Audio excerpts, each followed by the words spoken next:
All right. Happy Friday, everybody. Welcome to another episode of the Business Strategy Roundtable. Today, I am joined by Stephen Deal, and we are having a conversation about handling and avoiding IT burnout, which is near and dear to my heart, not so much for great reasons, but I've certainly experienced burnout and learned how to overcome it. I've had many members of teams I've had in the past experience that it's an important thing to get familiar with and tackle. Stephen, I'm really grateful to have you here today to share your perspectives and your story. Before we dive in, we're both Steelers fan, and I want to draw attention to the fact that I look like an absolute goofball. Not at all. In a Steelers hoodie on this podcast, but been a Steelers fan my whole life. We got some business to take care of tomorrow, so everybody send good vibes out there to them in Baltimore. And Steven, I believe, is a Steelers fan as well. So yes. It's Friday, and that's what you're supposed to wear.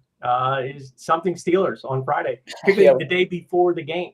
We got casual Friday going. I saw a TikTok after I think the last Steelers win, which feels like forever ago now, but it was around the holiday season, and they were showing steakhouses in Pittsburgh, and it's like dress attire and a Steelers jersey will get you into the nice steakhouses in Pittsburgh. Yep.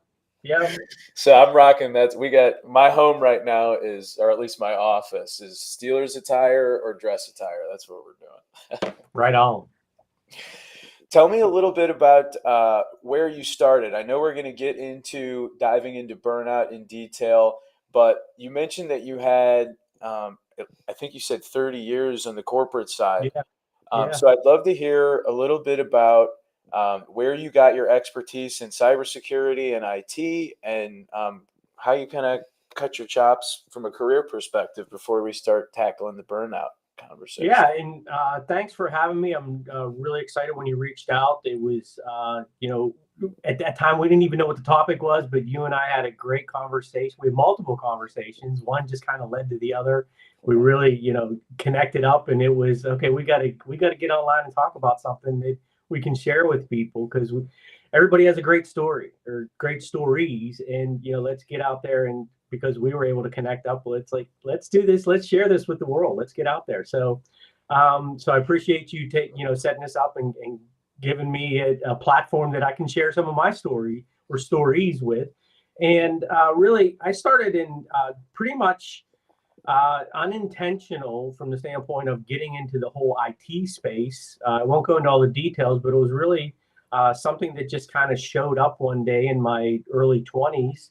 Had an opportunity to connect up with my first mentor, and got into doing computer support, data management, and the mentor taught me biostatistics and really dove into, and I was still working on my undergraduate degree, working full time, and going to school at night, but really started to set the runway for me to get into the IT space.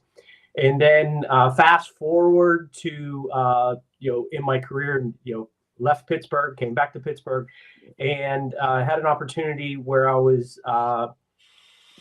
offered a position for an IT consulting company around, particularly in the security space, cybersecurity space, around compliance, governance, and strategy. I was able to get that position because where I was working in corporate America, I got introduced to cybersecurity through HIPAA, the great old HIPAA thing. And I was there right when the HIPAA security role became effective. And so I was tasked with helping the company, 15,000 employees and health insurance company, be compliant with the HIPAA security rule. So that got me into the whole security space on the IT side. And then that parlayed into the opportunity working for a consulting firm where I was brought in as the HIPAA expert. And then that blossomed into everything compliance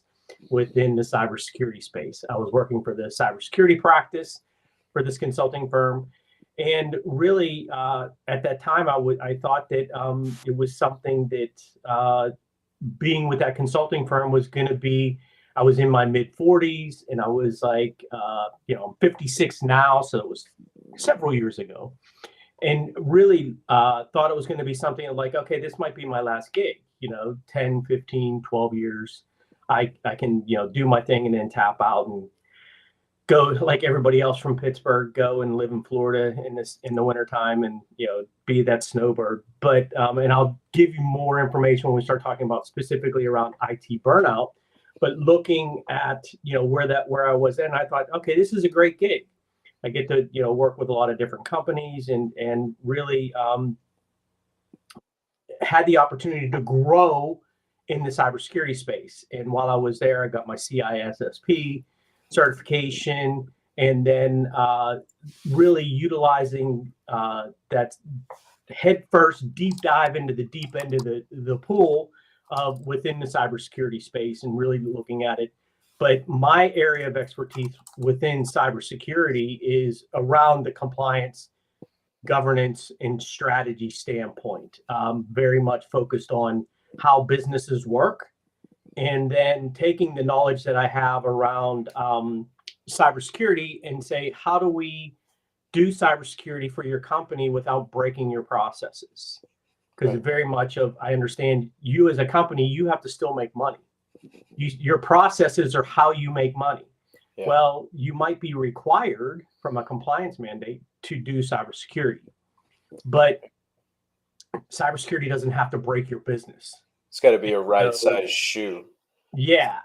So let's figure out what fits and what works to either ensure that you're compliant or just improve your overall security posture. So you as the owner, CEO, or just running the department, a particular department, are able to have that feeling of, okay, I'm comfortable now. I don't have to worry about the security thing. I've got people taking care of that. And my processes, my business isn't broken. My workflows aren't broken. So that's really where I am today and how I ended up here. And now I'm a serial entrepreneur. I'm a partner with 2 different companies right now, focusing in the cybersecurity space. And so that's really, and share when we start talking more specifically about the IT burnout and burnout just in general, and how to handle that. Really in a spot now where it's like, burnout, what's that kind of thing? So right, yeah. And so through my journey, and I'll share that of how I got to the point today where I can say, burnout, what's that? And that's where everybody wants to get, like just in life in general. I took down a bunch of notes here because I'm really excited at a number of different things that you highlighted. Before I touch these 2 notes, I'm gonna hit the thing that's on the top of my head, which just escaped me. So I'm not going to. But biostats is the first thing that I want to call back on. Can you tell me a little bit about? Because it was very brief that you kind of touched on that a mentor taught you some things in that area. Yeah. But then you kind of didn't go down that pathway. What in the heck is going on with biostats? So obviously it's important enough to you that you've like talked about it. So how Right. does that play a role Well, in where it you're at was now? really, it was the first chance that I had to have a mentor outside of my father. So it was somebody from outside of my family that she really took me under her wing and gave me the opportunity to really, and in the long journey looking at it, has really set the tone for where I ended up today from the standpoint of it was somebody outside of my family that it was my boss who unconditionally and full-heartedly believed in me and knew that and saw something in me that I didn't see in myself. And one of those things was you can do biostatistics for our research group. It was a biomedical research group here in Pittsburgh focused on within the liver transplant scope. And so it was managing data. And so in addition to the computer support, I was managing all the data and databases and things like that and creating data sets and helping the researchers. There were 12 to 15 different people that were doing all kinds of different research within the liver transplant space that I was helping support them from a data perspective, but then also biostatistics. And my boss was a PhD in epidemiology, and part of her degree was really focused on doing the statistics piece for her PhD. But then she was the statistician for all of this research. And there was so much going on. She's like, I can't do this for everybody. I need to do my own research. I need to focus on my own research. So she trained me how to do biostatistics. And I was a self-taught biostatistician. How did that, did it play wow, that's amazing. Did it, especially at that age, and what a tremendous mentor. Yeah. I think that the best leadership, management, and mentorship is what allows other people to have tools to go be effective. And I think so many leaders have this unhealthy relationship with their teams needing them and Yes. feeling strong because people are coming to them, when really true strength comes from your ability to help others shine and produce and feel good within themselves. To be holding people to be needing you, whether it be for knowledge or help or any of the other things that it could be, and I won't go down that road because there's certainly options. It's good to be able to give people independence and strength, and it sounds like she gave that to you, and that's an amazing gift, and I see why you highlight it. Did you use any of that bio statistics or statistics in the rest of the stuff? Because I know it really set up that it really built into me that I'm a data guy from the standpoint of let the data tell me, even in the cybersecurity space, and being a partner in 2 cybersecurity startups, we're talking about my area is within unique position where I heavy on the tech side, heavy IT, heavy cybersecurity, but then I'm also a marketing and sales guy, and so in promotion and really, so it's a matter of on the marketing side, it's let's let the data tell us what's working. Let's not say, hey, this message is great, let's put it out everywhere and we're just going to keep running with this. And even though we get into, from a company perspective, we may change some of our messaging, we may refine it and craft it, that's based off of data and feedback that we're getting. So that's where the biostatistics and really looking at, let the data talk to me. Tell me a story, data. What's happening here? And so in the statistics world, one of the things that I would always tell, because we had a lot of fellows, so they were doctors, full-blown doctors, and they were from all over the world. So full-blown doctors that were there doing research as part of their doctor training, as it were. And so one of the things is I would tell them, don't tell me anything about what you're doing. Like, give me kind of a high level, but don't get into details. I don't want to know all the details. I want to let the data that you're giving me tell me the story. Yeah. And then with the statistics, being able to support and help craft that story. So even today, it's let data tell me how we're supposed to talk about this. What story are we going to tell based on the data, what the data is telling me. So that's really, even today, how that started on that journey. Is it's I don't want to make any assumptions, or I'm going to make assumptions based off of what I'm being told, the feedback that. Reality, hard reality, what's in front of you, Yes, not the yes, feelings, not the what you wish it was, which yes. sometimes people get a little weird with the data on that. And I think I have tremendous uh, admiration for you for Thank you. standing on, being uh, utilizing it for what it's most supposed to be used for, which is creating the best possible outcome, not the outcome that you desire. Yes, And I think yes. that's awesome. So it doesn't surprise me at all. You found your way to success in entrepreneurship, being somebody that's focused on reality, the facts, and being a problem solver, which is, what is this data telling me I'm supposed to do? What Yeah. is the pattern telling me is the right next step? I love all that. That's tremendous. I want to move into questions about HIPAA.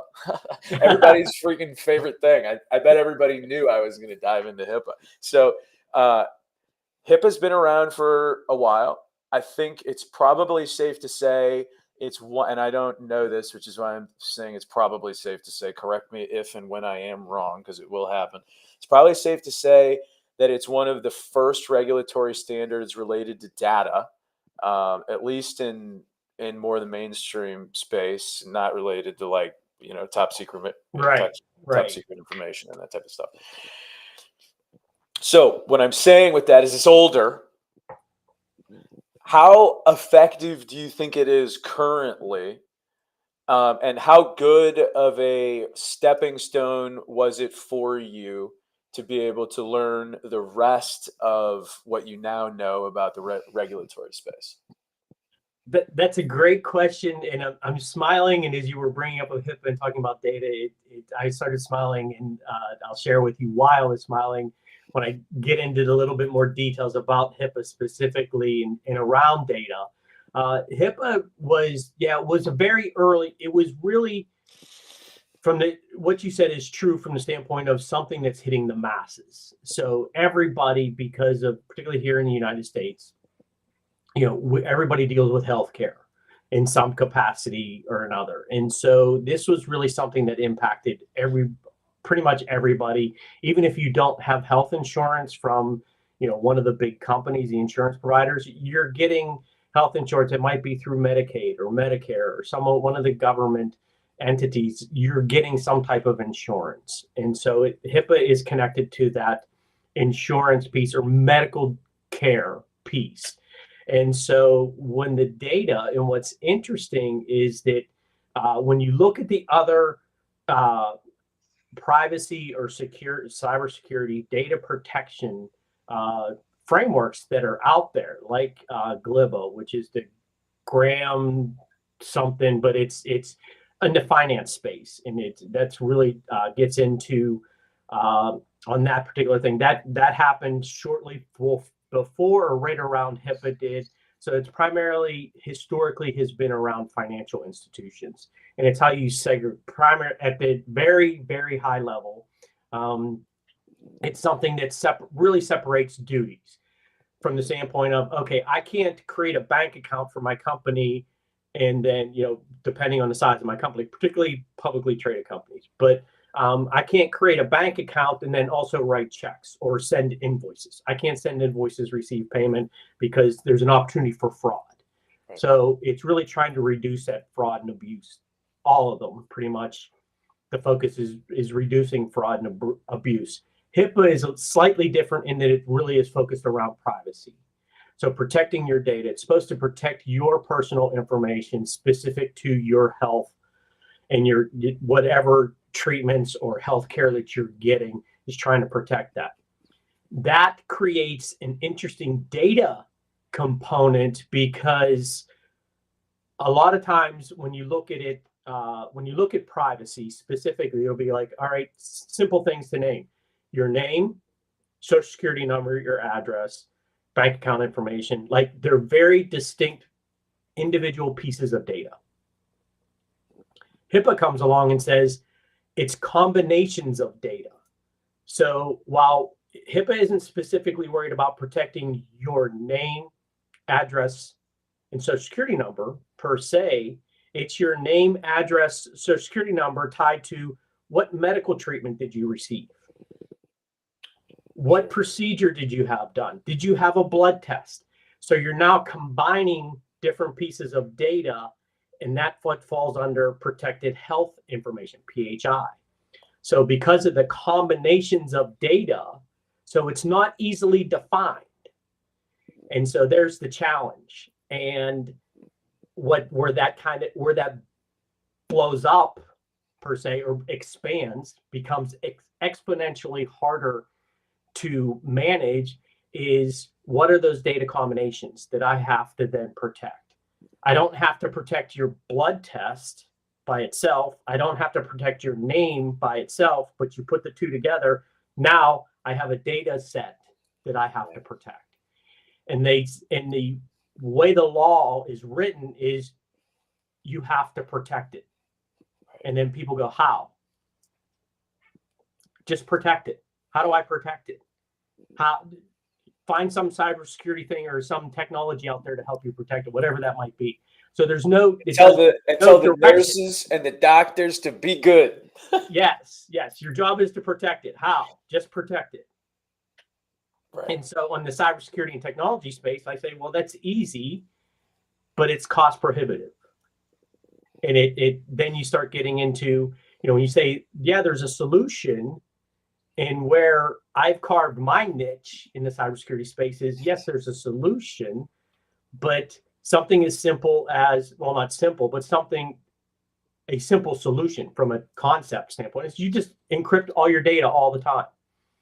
If you encrypt the data all the time, nobody can get it. If anybody gets it, they can't read it. It doesn't make any sense to them. Oh, that's easy. Well, no, it's simple, but it's not easy. So the simple. It's also maybe not even effective if you want to do stuff. Right. And that's where I come in and I say, here's my credit card that information. breaks your processes. Back to the process. Right. This now all of a sudden, yeah, you had to jump through hoops before, but now those hoops are on fire. It's one of those scenarios. You just made it infinitely harder to do my job because now this data has to be, for me to be able to actually read it and understand it, it has to be unencrypted. Now, when I'm done with it, it has to be encrypted again. So you have all these other technology things that have to happen that make the job hard. So then I have to, like you said, find the right shoe that fits, is come up with the solution that say, okay, how can we effectively protect this data the best possible way? And that's part of the HIPAA law is written to say, to do the best you can. Well, that's pretty subjective. Right. I'm doing the best I can. So reasonable person test there to the max. Yeah, and it's based off of I'm a small medical provider. I have 2 or 3 offices. I've got 20 doctors that work under our umbrella. I don't have the resources that a large medical provider like a Blue Cross Blue Shield can provide for their doctors or the people that they cover. Those types of, or on the insurance side. I don't have the money that an insurance company has, right, kind of thing. So that's where on the HIPAA. So utilizing that, and one of the things that I learned when I got the position at the consulting company within their cybersecurity practice was that there is a government entity called the National Institutes of Standard and Technology, NIST. Yep. And so NIST is the government agency that their sole responsibility is to create standards around technology for government entities. Well, because so many organizations do work with the government, that then cascades out to anybody that's doing work with the government. You have to follow some NIST, and there are thousands, tens of thousands, hundreds of thousands, maybe, publications that NIST puts out. Well, they have a document around cybersecurity. It's NIST 800-53. And it is 650, 700 pages long. just on securing data, securing your IT. And it's the Bible for entities to be able to, particularly start off as government entities, but it really has become the standard on which all cybersecurity frameworks, privacy and data security frameworks are built off of that. So once I discovered that, I was like, well, if I learn this document, what's in here, for the most part, at a high level, I'm not going to study all 650 pages. But if I learn or even know that that resource is available, so I can go and tap it to find out, okay, what's in here around this specific thing, if it's something like encryption, or if it's something like multi-factor authentication, like what does that document tell me from the standpoint of what's a good practice, best practice. So once I discovered that document, it then opened the door to where now, understanding that at a base level, I now can communicate and have conversations with people really around any privacy or data security mandate or framework that's out there. I might have to learn some different terms, or just rather than like, PHI is used within HIPAA. Well, within most recent mandate out there is CMMC, which is around defense contractors working with the federal government. Their whole thing is around unclassified, or it's classified. I forget. There's some term there. I'm still learning a lot of it, but so I have to learn that language in order to have those conversations. But the concepts are the same. What has to happen is the same. A lot of the tools are the same to be able to implement Business executables, the behaviors. Yeah. It's just I just have to learn. Putting on the shoe. Putting on the shoe is still the same. Yes, exactly. So those are the things so having learned that resource, the NIST 853 is out there, I can then go and really have conversations with folks about, regardless of what this privacy or data security standard is. So I love that. Thank you for going into so much detail. And when I asked, like, is it effective? You gave me an amazing answer, and I'm going to tell you what I think of whether or not it's effective. And I think the answer is yes, because it's putting the onus on the either business owner to ensure they have the expertise and knowledge within the organization to be able to do the reasonable person test and say, well, this is what we're doing because of. It puts that on the business and the business owner to be either full of integrity or to be either, burnt out and behind and not have what they need to be able to be knowledgeable, to be able to execute. And I think that's right for the reason you said, which is a hospital system is different from a dental office, and what they need to apply is going to be different. But the principle of what needs to happen is there and clear, and be a reasonable person. And I know there's, I think 26 or something controls related to it, or maybe it's 36, or maybe there are a couple levels. Yeah. But I know there's some sets of things that are recommended. Mm-hmm. But within that, like you said, is a lot of how you go about doing it in the process. So that's what I took away from what you said. Did I take away crazy shit, or am I?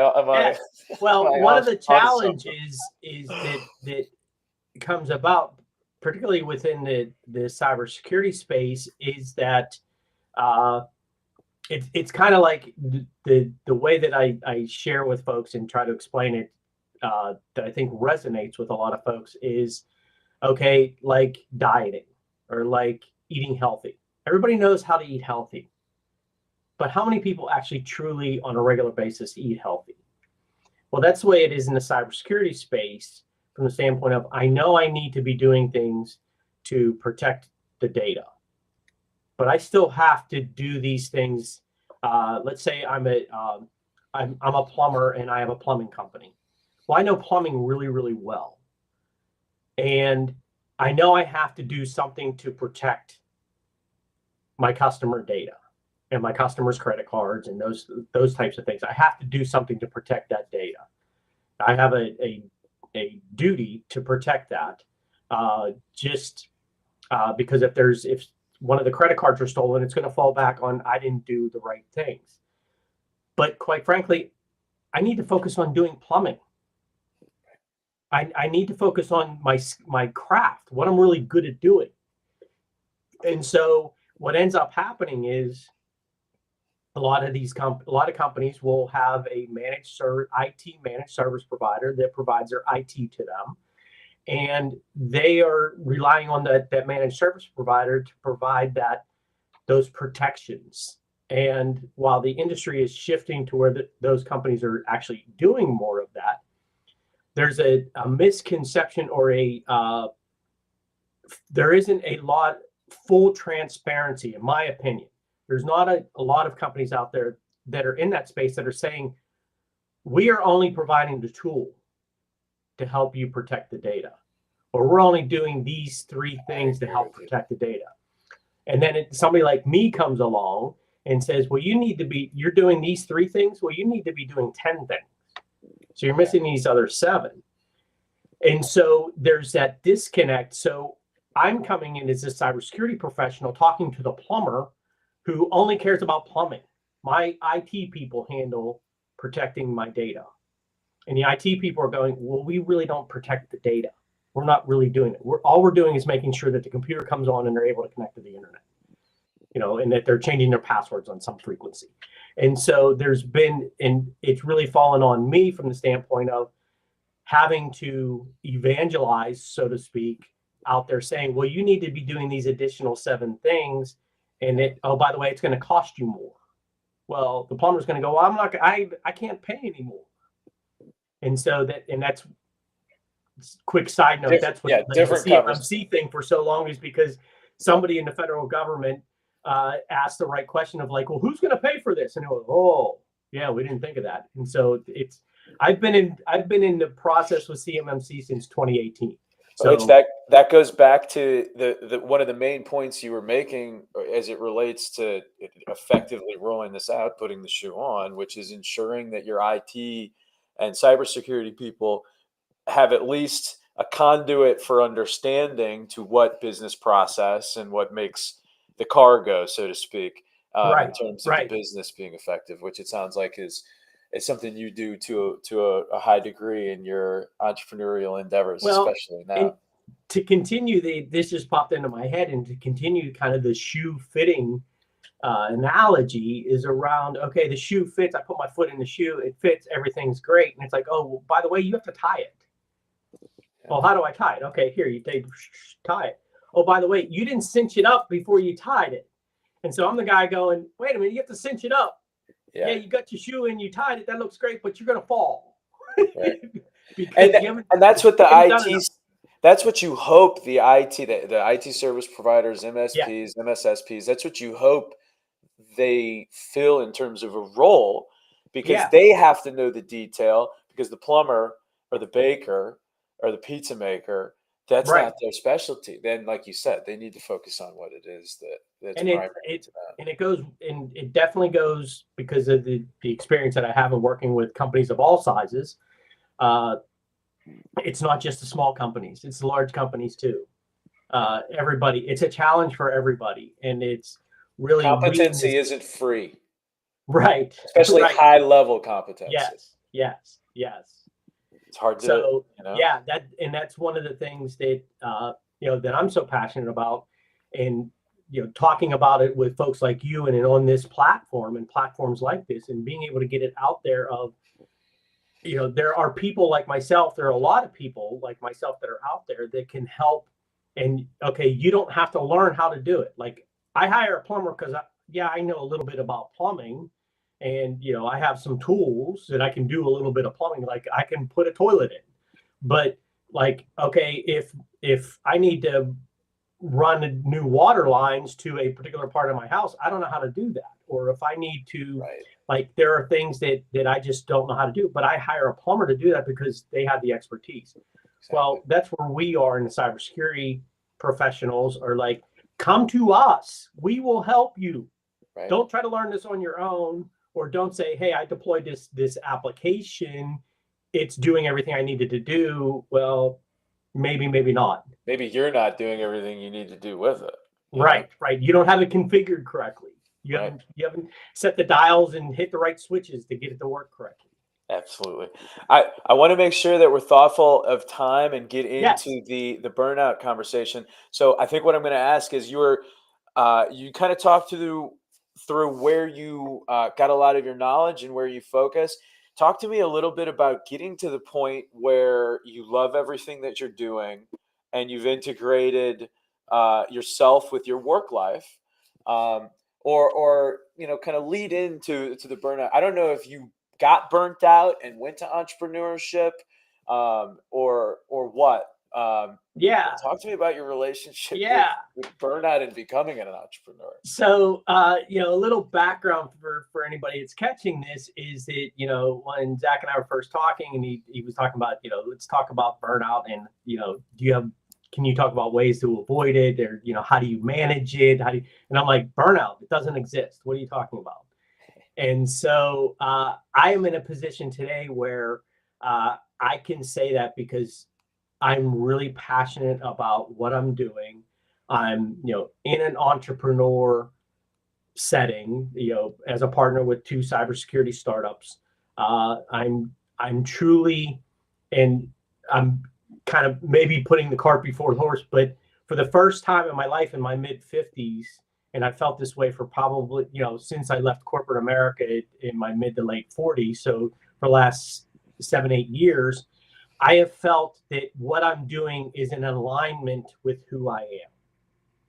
And so getting to the point where I'm passionate, excited about what I'm doing. I love to talk about it.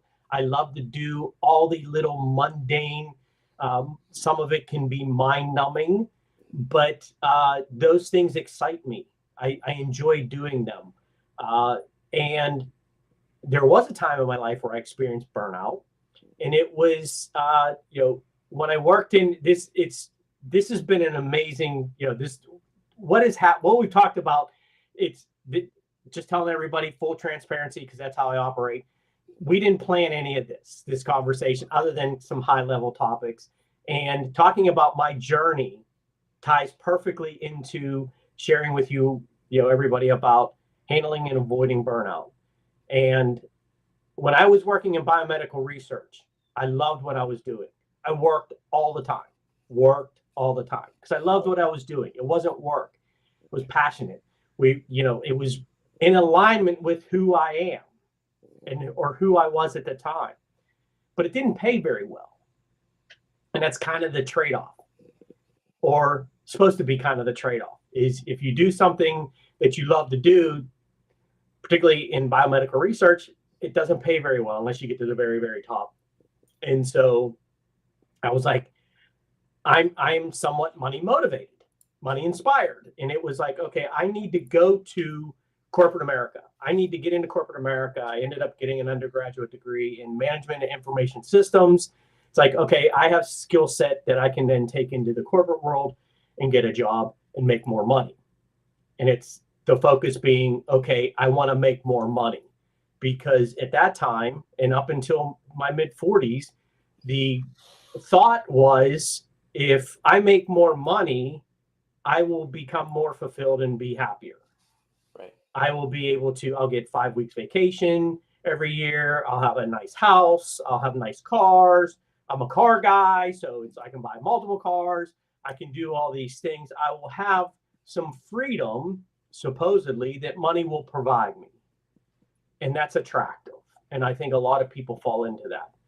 I'm a man now, and for the last 10 years, have really dove into my faith. So I'm a man of strong faith. I'm a very active practicing Catholic, which I was born and raised as Catholic, walked away from it. That's another story for another episode. But really ended up in a situation where I was let go from the consulting company in 2016. And I remember sitting in the parking lot with my box with all my stuff in it from my cubicle, sitting in the seat in the passenger seat. And I'm sitting there right after I messaged my wife that, hey, I'm coming home, kind of thing. I'll see you in a few minutes. And sitting there going, I'm never working for anybody again. I don't know what I'm going to do, but I'm not doing this anymore. I'm out. I'm tapped out. So had an opportunity to really go freelance on my cybersecurity consulting space. Did some things within the network marketing business. I still have one of those that it's kind of there, creates a little bit of flow, but I'm more of a consumer of the products. It's on the nutrition and wellness space. So I do it for the products because I want to eat healthy. And so really, but one of the things I learned through that network marketing company was ways that I can be fulfilled being an entrepreneur. My father raised me to be an entrepreneur. It was get paid for the job done, not by the hour. That was always his thing, but then the flip side of that was go get a job in corporate America because it's safe, it's stable. Yeah. So fast forward, it's jumping into both loving parenting, loving, what I mean? It's amazing. It's good. I want better for you, and that looks better for you. Better. I can't do that, but it's people I know. Their lives seem to be more stable than because my father was working in the automobile industry. It was just crazy. He ended up having his own business. Yeah. Again, another episode for another time. But really getting into and starting to dive into this entrepreneurship and getting passionate about it. When I worked in corporate America and I was doing those things, even at the consulting company that I thought was going to be my last job, I thought it was going to be fulfilling, but it was a job. It was work. It was burdensome. There were times where it's like looking forward to the weekend because it was a break. And then not being able to effectively use those days because you feel like shit catching up your energy. Yes. Yeah, not that I've ever wasted a weekend because I was burnt out or anything. And then, or the whole Sunday thing becomes, okay, how long into Sunday do you go before all of a sudden Monday starts bleeding into Sunday? You're like, oh, I got to go to work tomorrow. And so to avoid or handling burnout, the very simple response is find something that aligns with who you are. Again, simple, not easy. It's a simple concept.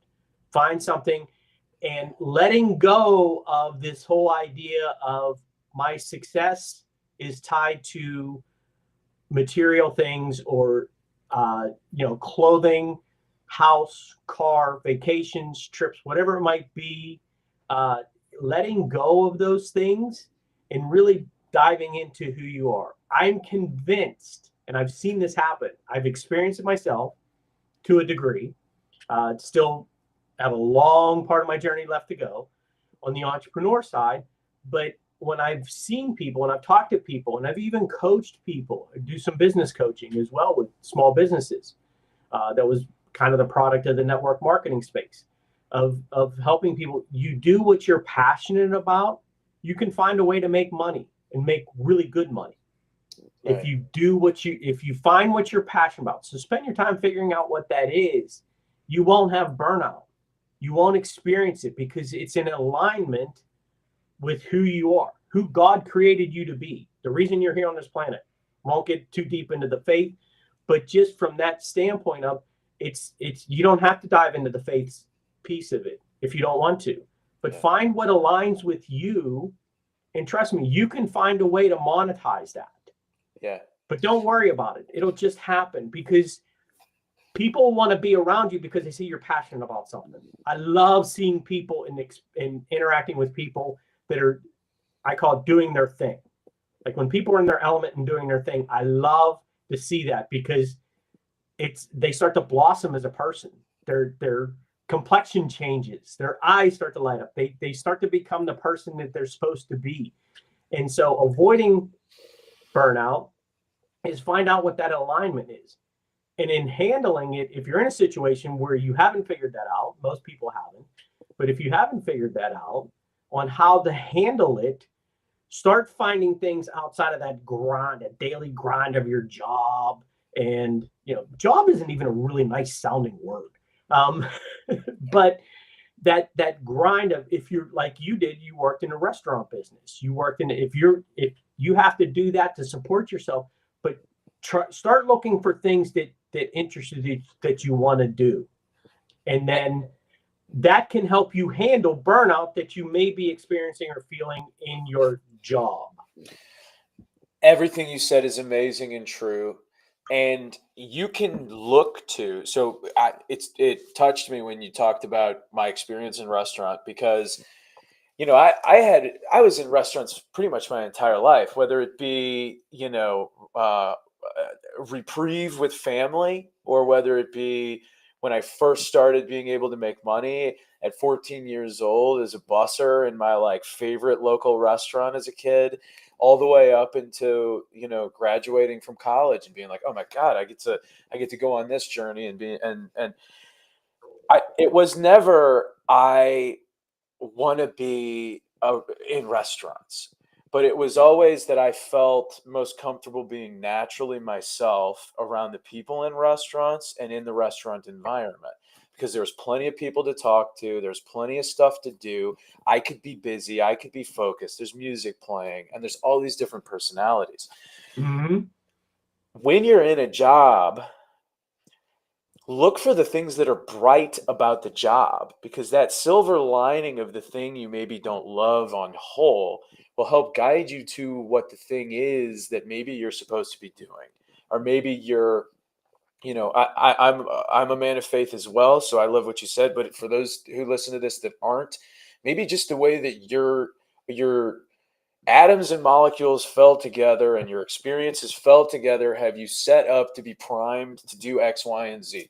And for some people, it's hit baseballs 400 yards. And for other people, it's cybersecurity and regulatory stuff. And um, whatever that is, if you're in a space where you're feeling burnout, or you're like, man, it's just not everything I wish it was, look for the things that you love in what you're doing, because that will lead you to what you're going to be really excited about doing regularly. For me, it's primarily people. It's seeing people Mm-hmm. grow, develop, and win. I grew up playing sports, so I love team environments where we can all get together, boom, execute. I like the feeling of winning together. You talked about your experience with statistics, and how you were taught by that mentor and how it impacted the rest of the way that you operated. Those are moments in life that grow and mold you to go be. And you should Mm-hmm. lean into that shit as opposed to away from it.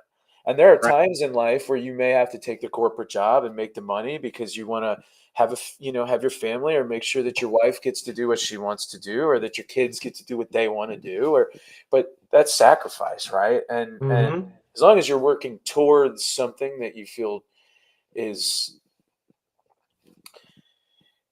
I don't want to say impactful, I don't want to say valuable, and I don't even know if I want to say fulfilling. As long as you're Yeah. working towards something that is fulfilling for you in your life, you're on whatever the path is. You know what I mean? But I tell people, you want to do something that keeps you up at night, but in a good way. You're excited about what you're gonna have the opportunity to do the next day. Is you're excited about that. You want something that keeps you up at night about that. You can't stop thinking about it because it's so amazing. You're I love so that. excited about it, rather than being up all night because you're so stressed about it. Yeah. And one thing I want to add, that when you were talking about that, of really stepping into whatever that might be, whether it's in restaurants, whether it's, sports or cybersecurity or tech or something. For it was probably close to 10 years, maybe longer, that I said to my wife, I don't know what it is, but I feel like I need to be doing my own thing. And I said, it could be picking up, aluminum cans on the side of the road, or digging ditches. I don't know what it is. Or it could be, doing cybersecurity consulting. Whatever. It could be anything. But I'm like, I got it. And so it was really trying to figure out what that was. I knew I need to be doing my own thing. What is that? I don't know. But I'm going to go try to find it. And fortunately, through circumstances and events that happened in my life, most of them were not planned or directed by me, but ended up where I focused so much on trying to find what that was, it showed up because I was intentional of like, okay, I need to be doing something else. Now, granted, I didn't have any control over being let go from the consulting company, but that was a pivot point for me going, all right, I'm not going back. I'm not doing this again. I'm not going to go find another job because I'm not I know I'm not happy. When I worked in the health insurance company, I probably should have quit there 5 or 6 years before they let me go. And I was always, every year they would come by and say, okay, we need to, our department, they followed this Jack Welch, you get rid of the lowest 10% of your company every year. And so go by department. Okay, based on our department size, we need to get rid of one person. I'd go, me, you can let me go. And they're like, no, we're not going to let anybody go. Come on, let me go. So I did that. Let me get that severance. Yeah. Oh, whereas man. I should have said, I'm out. I should have just tapped out. But just jumped, yeah. I was making good money. I had benefits. I had all these things. It was, my wife and I were able to diamond shackles, all these things. So yeah, it was those measures of success that aren't fulfilling. Yeah. So we're slightly low on time, and I only say slightly just because time. I don't have a hard stop, but I want to be thoughtful of you, and I like to kind of keep them firm. Yeah. So I don't think I'm gonna like hard cut you off, but I got a couple other things I want to touch because this has been such an exciting conversation. So, how do you know if you're burnt out? If anybody's watching this and they're like, well, I don't know if I'm 100% fulfilled. What does burnout feel like? The best way that I can describe it, remembering back or looking at people of it, to me, it can be describing what you're not feeling or what you're not experiencing. But let me start with, okay, you're spending that Monday creep into Sunday is growing. So rather than it being, okay, it's getting dark, now I need to start thinking about, it's the end of the day on Sunday. I need to start thinking about Monday. I got to start planning, whether it's, got to put my lunch together, figure out what I'm going to do. Oh, I have this project I'm working on. If that starts creeping more and more into your Sunday, or even so far into your weekend, that Friday comes and it's like, all right, I got Friday night and then that's it. I'm going to be miserable. If you find you're not excited about what you're doing, you're not happy. And it's unfortunately, because you said about being around people, you can be around the wrong people. You can be in the right position. You can be doing the right thing. You can have the right job. You can have the right career, but be around the wrong people. And that might just require a shift. But if you find that you're dreading going into the office or logging online and looking at emails, now that we're in this, everybody's working remote, or a lot more people are working remote. If you're looking at, I don't want to look at that email from my boss because it's not going to be good. It's going to make me miserable. It's going to upset me. And that perpetuates into, so the burnout, that's going to make you feel burnt out. It's that dread of burnout. And that ultimately is going to reduce your energy level. It's going to create anxiety, which is going to bring you down. And you're going to be like, all I want to do is sleep. Or all I want to do, I have no energy. I don't want to go do anything because I'm so burnt out from my job or my boss or whatever it might be. The flip side of that being a parent, I can tell you that while having kids, particularly when they're young, that activity can burn you out from the standpoint of you might not be burnt energy. Out. You just might be tired. Just from the standpoint of, I think I'm burnt out, but because I'm tired all the time. Well, I'm tired all the time because I have a newborn baby that I have to take care of. Let me jump in here, and I thank you for that. I think that was probably the best description of burnout that I've ever heard, and I almost could feel it while you were describing it. I was like bumming while you were, and it's so right. I mean, it's so accurate. So you talked about that tired piece, and you talked about being tired from extenuating circumstances happening in life. But something else you said was the creep and the dread of the job. And I think you may be burnt out just in general in life. You're exhausted, you're tired. But here's how you know if it's the job. If that creep is taking away the time and the recharge, now your children may be taking away the time and the recharge, and you can get burnt out and still love something. You can love Yeah. something and overdo it. I love going to the gym, but I can hurt. Sometimes I've overdone it. I love Ben and Jerry's cookie dough ice cream, but by God, you can overdo that as well. So Yes. you can overdo things you love, but if you're feeling that recovery time being taken, identify what it's being taken from, and if it's something that is fulfilling, then figure out how to negotiate with it. And if it's not fulfilling, then you've got to figure out how to get yourself in a situation where that's not the case, because once you get into that low energy state, getting out of it Yeah. is really a challenge, Yeah. especially if you don't have support systems. And I've seen plenty of people in the restaurant industry, and I've seen plenty of people in the community that I grew up in not have the support systems they need to be able to get where they wish they could go. So if you feel that creep, man, it's a dangerous one. And I think it's important to note too. I want to have some clarity around my thoughts, or my definition of burnt out is more than being tired, because we get tired. You do need, from the standpoint of, I need a break from the computer screen. I need to, a lot of my time is spent here on the computer screen. Yeah. I've got full IT set up here. I've got a laptop but you get tired. That's different than burnt out. Burnt out is it tied back to that dredge of like dreading of, even on vacation. Well, my vacations, I remember when I was working in corporate America that, my vacations, I'd go, okay, Saturday to Saturdays, whenever we would have our condo on the beach. Well, I'd find that, okay, Thursday started to become that I started slipping into that. Well, I have to start thinking about going back home. I have to pack up. Yeah, it's Saturday, and I would lose that Friday. And, it starts that even the creep starts to happen anytime you're away. And it's having that anxiety and lack of desire to do what When the you're time supposed to comes. be doing, whatever that is. But it's to me, that's more burnout than just being tired. And I don't want to, I'm maybe oversimplifying it, but it's from that standpoint of tied back to what's in alignment with what you're doing. Like I tell people, I work all the time. I did stuff on Christmas Day, on Christmas Eve, on New Year's Day. I was doing things related to my business, the businesses that I'm a partner in, Right. but it wasn't work. I didn't feel like I had to punch in, or that, okay, I have to go do this because it's part of what I'm doing to build these companies. No, I enjoy what I'm doing.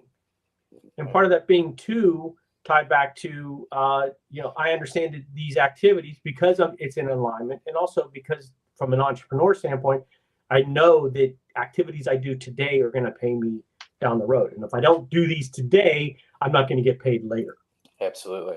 So I got one more question, and then I want Yeah. you to tell us about your two startups, and then we'll go into the second half of Friday here. And again, thank you for joining Yeah. us. So Yeah. if you find that creep, the dread creep coming, if there are people that are in that space that just happen to get to this part of the podcast, what should they do? And I've got a couple of thoughts, but I want you to lead the way on how to. So obviously, we talked big about finding something fulfilling and working towards that. And we talked about finding the silver linings in what you're doing now to kind of spark that path. But what are some other shorter term, more immediate things that you can execute, whether it be, well, whatever, that you might be able to do as you start to work towards your pathway? Everything that we do requires repetition, repeating a particular activity, whether it's something good for us or something bad for us. You have to put the reps in. Some of those reps are intentional. Most of the time, they're not. From things that we do, we just create those habits. But those habits are created from repetitions of a particular activity. And so when you find yourself in that creep, it's going to take some repetitions to get you out of that. And the repetitions are going to be, and it's crazy hard to do. It's something I'm actively working on in my own life, and really be present. That creep is coming because you're thinking about something that's going to happen in the future. You're thinking about going back into the office. You're thinking about having to pack your clothes at the end of vacation and have to leave this wonderful beach that you've been on or wherever you happen to be in the mountains. You're worrying about, okay, I have to drive back, or I have to get on the airplane and fly back. I have to do, you're worrying about something in the future, and it's taking away from the present. And again, the qualifier, or the, point there is, it's really, really hard to do. But you start putting in reps and it'll start getting easier, just like anything else. You start doing it over and over again, it becomes easier, good or bad. And so you start putting in the reps of try to be present, try to be where you are. Okay, if it's Sunday and it's like, okay, there might be some things that I have to do to prepare for the upcoming week, like pack a lunch, figure out what I'm going to wear, check some email, maybe not check email, but things like make sure my computer turns on, kind of thing. Whatever it might be if you're working remote. But work at trying to be present now. If there's something that gives you joy, if you're a parent and your kids are around, our son is college age and he's here now, and it's like, just reflect on being grateful that my son is here. Like, that's one of the exercises that I do. Just sit back, take a break, and be like, yeah, he's in the other room. I can't hear or see him, but I know he's here in the house. And I can feel it, and be present with now. Like, I have a window right here intentionally, so I can look out and see the outside, see the sun. I love the outdoors. And so I can look outside at any time and see the outdoors. And even if I stop and pause and be present, look, I see squirrels running up and down this tree that I have out there. I see birds flying off in the branches and landing there and doing all. And even if it's for that split moment of being present in what's going on, forget about things. Don't worry about what hasn't happened yet. It's very simple. Again, simple, not easy. But just try to be present. Put the reps in. It will become easier. It's becoming easier for me, but I still have to work on it. Probably have to work on it the rest of my life. I don't know, but still working on it. But try to be present. Don't have feelings today for something that's happening in the future. I think I heard somebody say that one time. Like, don't have feelings now for something you think is going to happen in the future. Don't have future feelings now. I think that's what they say. Yeah, don't have future feelings now. I love it. It's amazing. I'm going to throw out a couple other that's like profound. I'm going to throw out some not profound ones, which are like, go outside. You know what I mean? Get some sun. If you're around people that are draining you, like, figure out how to get around some people that maybe won't drain you. And if you're like, I don't have any of those people in my life, like, then that's a sign. You know what I mean? That's its own sign. But like, like, whatever you like to do, go there where those people are doing it. Like, set time aside where you're going to do something that you love. For me, one of them is driving and listening to music, like out in the country, something that's wonderful for me to like really unwind. But whatever it is, like, set time aside that you're going to be able to block it out and where you're going to want to be present. And that will help combat the rest of the time. And then use that little bit of energy that you get from that safe space, for lack of a better word, in the moment. Or maybe it's a great word, whatever. Use that energy that you gather in that moment to, work towards getting to a better moment, which is, what is my path? What's my journey? What do I really love? And how do I get to it? What really fulfills me? And how do I get to doing it more regularly?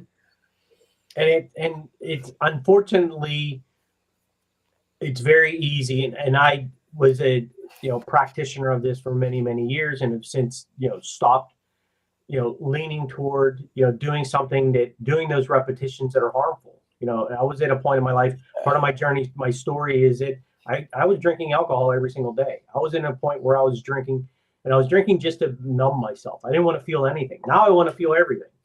But that's again another episode for another time. But really looking at, unfortunately, we turn to things that are easy, that are trying to make us feel good, whether it's something anything that's harmful to you, it could be alcohol, it could be drugs, it could be whatever that's out there. that's harmful to you, unfortunately, Food. turn to those things to try to help us feel better, or try to deal with the burnout, try to deal with the anxiety, or the miserable people that are around us. And you talk to anybody that is been there, done that, and is on the other side of that, and is they'll tell you that it doesn't work. It's not the right way to do it. And my You have to story is get out of such, the it's, frying pan. yeah, You can't just eat a Ben and Jerry's in the frying pan. You got to yeah, still get the hell yeah, out of the frying pan. yeah, yeah. You have to change things up a little bit, and sometimes that requires drastic things. And so, just real quick, I know we've gone over the hour a little bit, but I just want to share what you had mentioned about the two companies. Just Please, want to yeah, touch on those of real course. I quick want at a to touch. high level. Really how things, not intentionally, things that I've done. Company that I'll mention first is Arc Access Control. Ended up connecting up with the founder and CEO, Martin Shepard, of Arc Access Control back in 2021, post-pandemic. And really, we were similar to how you and I connected up from the standpoint, but a kind of a different focus with Martin and I was, we were two people that had a similar mission, passionate about that mission. And the Arc Access Control is a cybersecurity solutions company and consulting company focused on helping small businesses, small and medium-sized businesses. So really anything, 500 employees and less, really helping them, and even down to single person entrepreneur, one person shop, helping them around the cybersecurity, figure out what cybersecurity and what needs to happen with them, with their business, and really focused on truly helping those, because there really aren't companies out there that are passionate and focused on truly helping companies of that size, 100 employees and less, 50 employees, like really trying to help them solve this cybersecurity thing that is being forced upon them. And so that ultimately, Love it. we have solutions that we buy off the shelf and that we offer up, and we have partners that are able to support those solutions.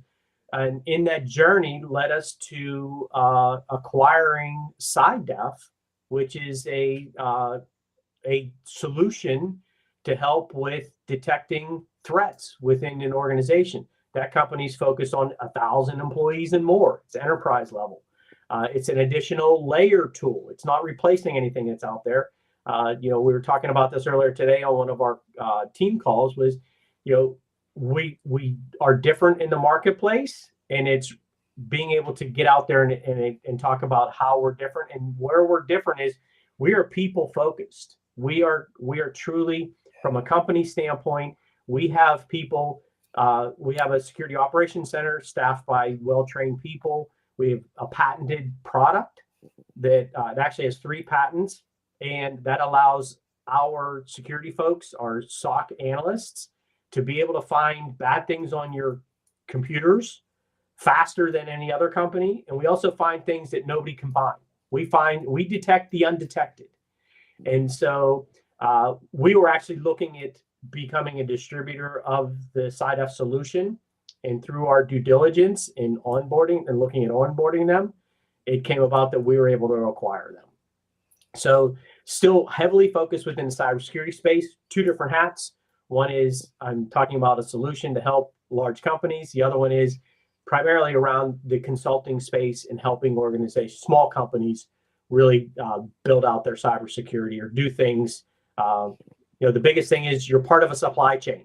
I don't care who you are. I don't care what business you do. Even if you're a one-person shop, you're a solopreneur, you connect with other people. Your data connects with other people. In fact, today, one of the things I did is I securely shared a OneDrive with connection folder with somebody from outside of our company, and was able to share that through SharePoint. And there are tools out there that we use to protect that.